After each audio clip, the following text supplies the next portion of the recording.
లూసిఫర్ని ఎవరు సృష్టించారు? దేవుడే. ఎలా? Angelic being. ఇక్కడ క్లుప్తంగా చెప్పండి, లేకపోతే కన్ఫ్యూజన్ అయ్యే ఛాన్స్. కానీ నాకు అర్థమైంది. ఇక్కడ ఈ అపవాది ఈ సర్పాన్ని వాడుకున్నాడు. హవ్వతో మాట్లాడి ఆ పండును తినిపించేటట్టుగా దేవుని ఆజ్ఞ అతిక్రమించేటట్టు. అది వచ్చినప్పుడు ఇక్కడ సర్పం వేరే. లూసిఫర్ అనేవారు ఎవరు? ఎవరి చేత సృష్టింపబడ్డాడు? దేవుని చేతనే సృష్టించబడ్డాడు. ఏంజలిక్ బీయింగ్, దూత, దేవుని సముఖంలో ఉండేటువంటి దూత.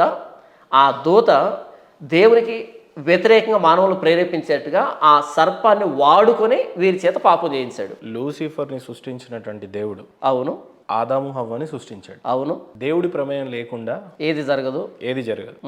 దేవుడి ప్రమేయం లేకుండా లూసిఫర్ ఎందుకు కదిలాడు? అసలు దేవుని ప్రమేయం లేకుండా ఏది జరగదని చెప్పాను కదా. అవును, మరి లూసిఫర్ వచ్చాడు అని అంటే దేవుడికి తెలిసే వచ్చాడు కదా. తెలిసే వచ్చాడు, తెలిసే పాపం చేశాడు కదా.